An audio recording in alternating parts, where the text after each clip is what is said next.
그러면은 35세 이상 산모들의 꼭 필요한 임신 준비 필수 가이드가 과연 무엇일까? 이걸 말씀드리고 싶은데요. 첫 번째가 항체 검사와 예방접종. 우리가 항체 검사를 반드시 해야 되는 거는 B형 간염 항체가 있는지 없는지, A형 간염 항체가 있는지 없는지, 이게 상당히 중요하고요. 풍진 검사를 꼭 해야 돼요. 풍진. 그리고 수두 항체를 갖고 있는지 없는지. 그래서 만약에 내가 항체를 갖고 있다 그러면 아무 문제가 안 돼요.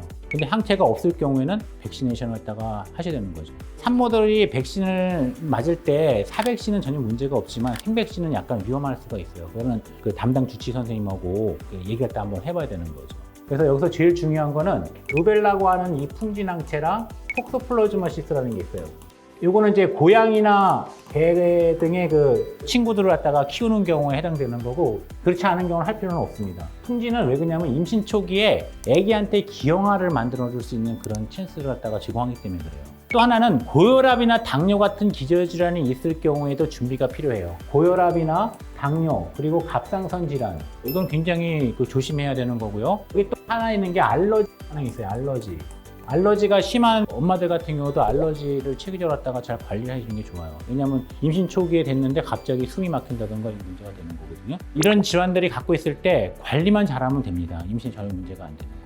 왜냐하면 일반 산모에서 임신 중독증이 발생할 확률은 약 3, 4% 정도밖에 되지 않는데, 임신성 고혈압이 있는 산모는 25%까지 증가되는데, 이 임신 중독증이 위험한 게 뭐냐면은 자간증이라고 하는 거 있죠. 자간증은 임신 중독이 딱 되는 순간에 엄마가 경기를 일으켜요. 그러니까 임신 중독증이 발병률이 올라가는 게 무려 6배에서 8배까지 차이 나는 수치도 굉장히 많이 발생하니까 임신성 그 고혈압 같은 경우는 상당히 중요해요. 그리고 한 가지 더 필요한 거는 영양제인데요. 엽산을 갖다가 복용하는 걸 추천하거든요. 임신하기 3개월 전부터 먹으라고 보통 얘기를 해요. 근데 이 엽산이 왜 중요하냐면은 엽산이 기형아를 예방해줘요. 임신 초기에. 특히 아기들의 뇌의 신경 결손, 이런 기형아를 갖다가 막아주는 거예요. 그래서 임신을 준비하는 산모라면은 무조건 3개월 전부터는 꾸준히 복용하시는 게 좋아요. 산부인과 가게 되면 검사가 너무 많아요 하면서 투덜투덜대고 돈도 많이 내요 그러면서 뭐라고 하잖아요. 그래서 어떤 검사를 받는 게 좋을까요? 이렇게 물어보는 산모들도 많이 있어요. 실제로 우리가 태아의 염색체 이상을 확인하기 위해서 하는 검사가 크게 3가지로 정리할 수가 있어요. 이걸 바로 기형아 검사라고 얘기를 하는데요. 한 30년 전, 20년 전만 해도요, 한국의 출산아기 중에 기형아 확률이 상당히 높았어요. 다운 증후군 환자도 많았고. 그런데 요즘에 최근에는 거의 기형아를 갖다 출산하는 경우가 드물어요. 왜냐하면 그만큼 산전 진찰하는 초음파 기술이 상당히 발전이 됐고요. 그리고 검사 기법, 한국은 완전히 정착이 됐거든요. 첫 번째로 기형아 검사는 태아 목덜미 검사하는 게 있어요. 목덜미 검사.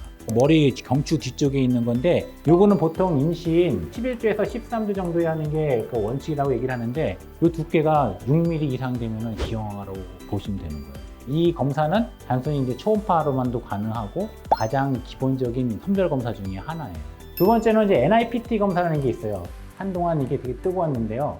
물론 금액이 상당히 비싸요. 엄마가 임신을 하게 되면은 태아의 DNA를 갖다가 좀 엄마 피를 이렇게 돌기 시작하거든요. 그때 그 피를 갖다가 뽑아내서 여기에 어떤 염색체가 이상이 있나 없나 이걸 갖다가 확인하는 작업이에요.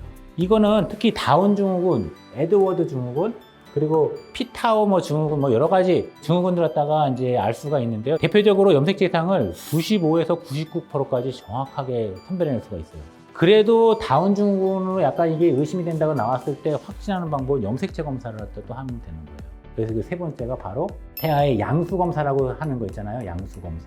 이 양수 검사 옛날에는 많이 했죠. 근데 최근에는 이 NIPT 검사로 거의 대처가 되는 어떤 그런 시기라, 그리고 NIPT에서 만약에 이상이 있다 그러면 거의 확실하게 나타나더라고요. 양수 검사는 그 산모가 이렇게 누워 있으면은 초음파를 대고 바늘을 이렇게 넣어서 아기가 없는 부위를 갖다가 이제 양수를 채취해서 하는 그런 검사거든요. 근데 이게 숙련된 의사 같은 경우에는 아무 문제 없이 깔끔하게 검사를 할 수가 있어요. 그거는 이제 난자는 상당히 건강해질 수는 있지만, 실제로 그 난자를 받아내는 엄마 몸이, 자궁의 몸이 35세가 넘어가면은 또 그만큼 조산이나 유산의 위험성이나 그 임신성 합병증에 걸릴 위험도가 좌지우지가 될 것 같습니다. 물론이죠. 35세 이상이라고 해서 자연분만을 못할 것도 없고, 근데 자연분만을 하게 되면은 가장 큰 문제가 나중에 50 정도 넘었을 때 아기가 이제 엄마 산도를 통과하면서 방광도 늘리고 질도 늘리고 하면서 약간의 변비 같은 것도 이제 출산 후에 생길 수도 있고, 방광류나 요실금 같은 게 또 나중에 또 생길 수 있고, 아빠랑 잠자리 할 때 질감이 넓어지면서 성감이 저하될 수 있는 그런 가능성도 없잖아 좀 있어요. 노산일 경우에 출산 후의 회복이 더 힘든가요? 라고 질문하는데 당연히 힘들죠.